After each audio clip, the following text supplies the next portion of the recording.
Welcome back. I'm Alaina. How to deal with overwhelm at work. So in this video, we're going to be covering how to go from overwhelm to go to a stress-free, well, mostly stress-free life in your business. So make sure you stay tuned.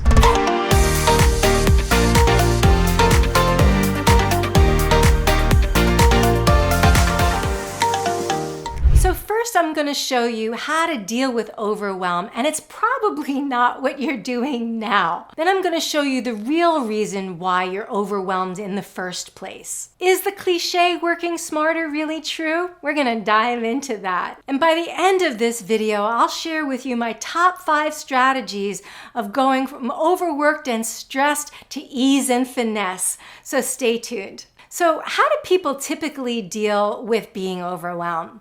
Well, it's usually some form of numbing. It could be wine therapy, retail therapy. It could be anxiety meds. It could be sleeping pills. It could be yoga. And you're like, wait a minute, yoga's a way to not deal with it? I mean, shouldn't I be doing yoga to deal with it? Well, yes, except for the fact that yoga doesn't get to the root of the problem.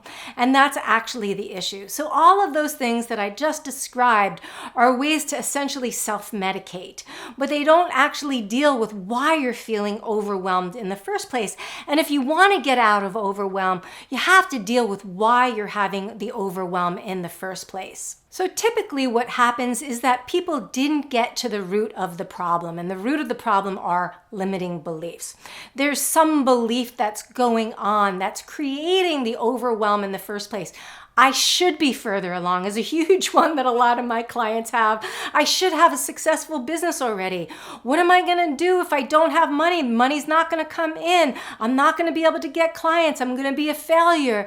It's like they are creating this self-sabotage, this self-fulfilling prophecy of what's going to happen in their business that then ends up actually happening because they believe it's true in the first place. Another reason why it happens is that people are creating impossible standards for themselves.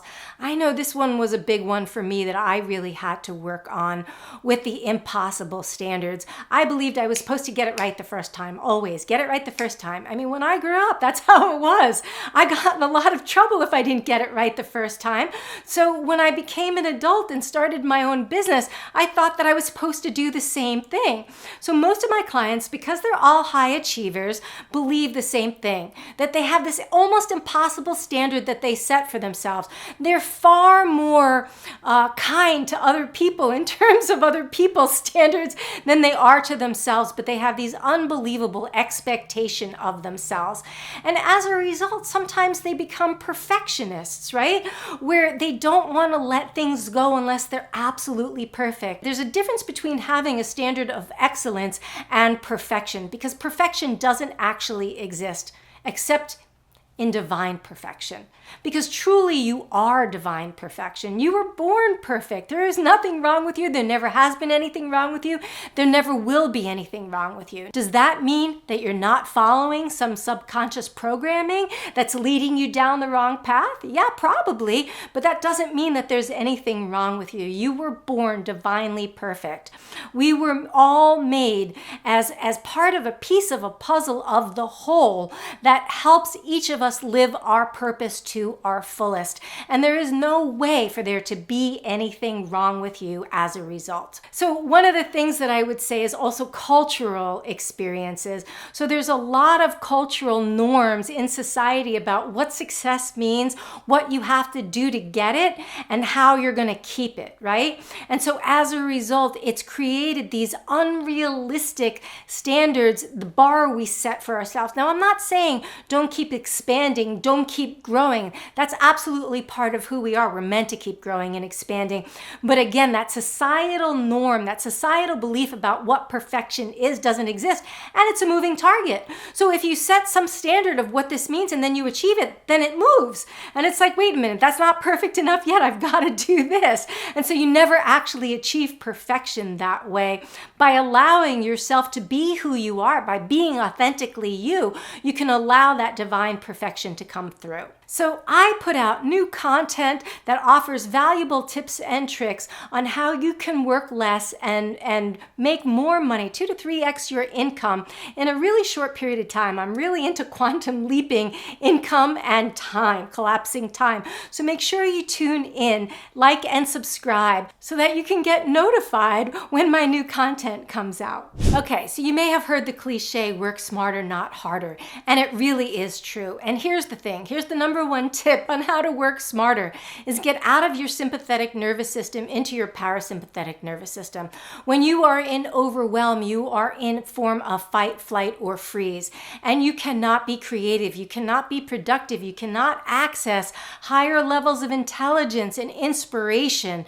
And so what happens is it builds on itself. I have this story that I like to tell about when a coach told me many years ago to create content. And the content, I was writing one post a week and it was taking me 2 hours. And she told me to write 3 posts a week. And I was like, 3 posts a week? That's 6 hours a week I'm going to be spending on writing content? I was dreading it. It was like my worst nightmare. And then I realized, okay, the reason that it's taking me so long is because I am in my sympathetic nervous system. What are 3 things that I can do to get myself out of my sympathetic nervous system into my parasympathetic nervous system? And one of them was dancing. And so I would crank up a tune and I would dance before a post. And within about 3 to 4 weeks, I went from it taking me 6 hours to it taking me an hour and a half for all 3 posts, right? Collapsing time.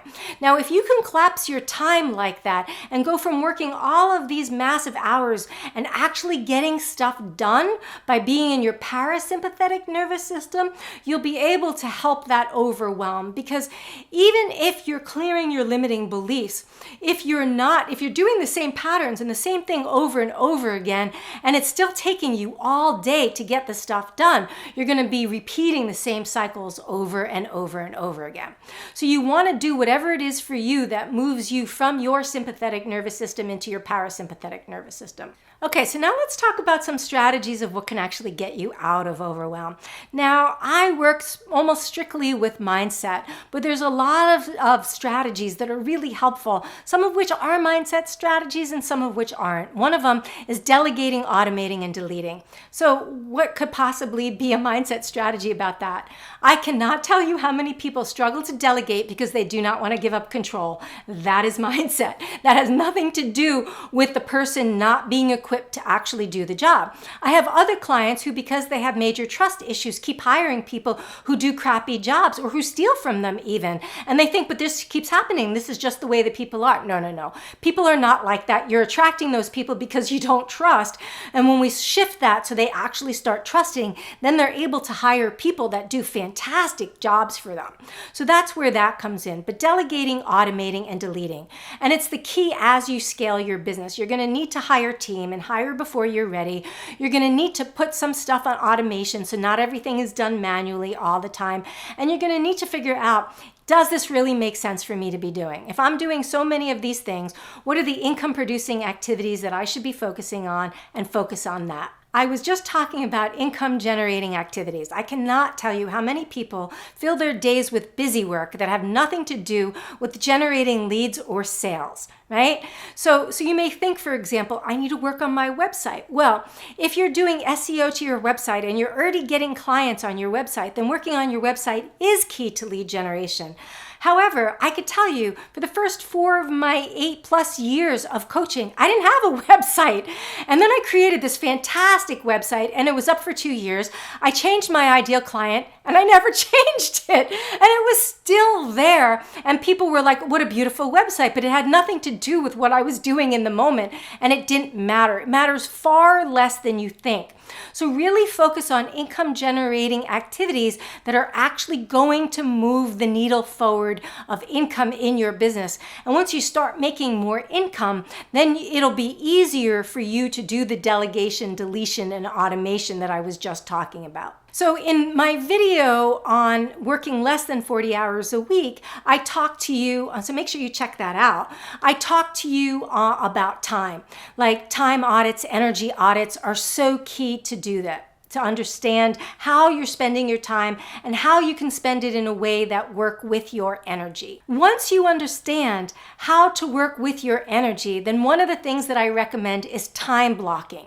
Right? Now, this requires a lot of discipline and not getting distracted and procrastinating. You set aside a time, let's say, and I would recommend probably 45-minute increments, 50-minute increments, where you set aside a time and you're going to go, I'm going to work on X task. Now, that means no checking email, no checking text, no checking social media, right? It means focusing on the task at hand. And you'll be amazed how when you're hyper-focused like that, how much you can get done in a really short period of time. So then you create a block of time where you can do all of those things, and maybe you set aside 20 minutes in between that. So you do the focus block, you have the 20-minute check an email, do whatever, check text, etc. And then you do another focus block and maybe another focus block after that. And then you have another one of those like times where you leave it for maybe crises that come up or other things that you have to address that you didn't plan in your day. But time blocking, once you know how to work with your energy and you know what's time sucking your energy, is a great way to really collapse time in your business. So now the last two that I'm going to talk about are self-care and boundaries. Now, self-care isn't taking bubble baths, although bubble baths are wonderful. Self-care is about actually doing what refuels your soul, filling up your tank, because you cannot run your car on empty. You can't run you on empty either.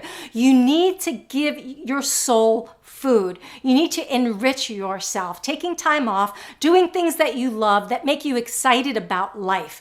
And the more that you get excited about living life, the less overwhelm you feel and the more energy you have to bring back into your business to get the tasks done that you actually have to do.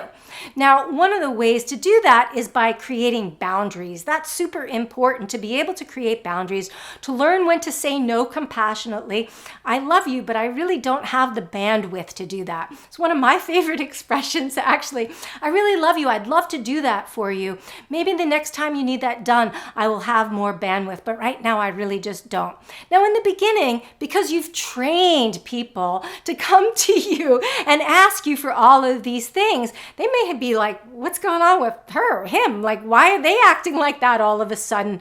But they will get it. And they, especially if it's done compassionately. Sometimes boundaries are not set compassionately, and then it's really hard for the other person to understand it. But when you set it compassionately, then all of a sudden people will get on board and respect your time because you're respecting your time now. So when my client Cassie first came to me, she was completely overwhelmed. She's a single mom. Back then it was a 9-year-old son who's now 10, and she just was constantly feeling overwhelmed. How could she juggle her life, her work, everything else? And really what we did was get to the root of the limiting beliefs that were creating the overwhelm in the first place, of her feeling like she had to show up and put everybody else first. This is so key, and this is also about creating boundaries, is so many people are taught that if they actually put what's in their highest good first, if they actually do what's good for them first, and I don't mean from a selfish ego perspective, I mean really what's in their highest good, they've been taught that they're not a good person. Right? They've been taught what makes them a good person is actually putting you first instead of me.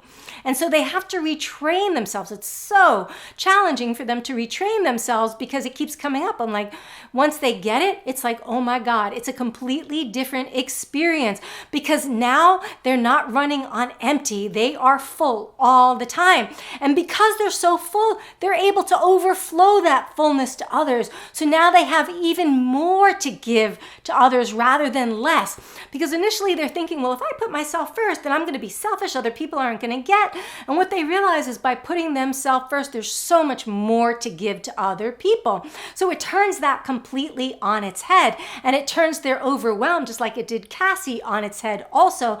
So she was able to get all of the things she needed done in far less time, spend much more quality time with her son, and live a much calmer, more relaxed life than being frenetic all the time. So are you ready to reclaim 20 to 30 hours of your work week back and reclaim a part of your life back? I mean, imagine what you would do with 20 to 30 extra hours a week that you don't have now.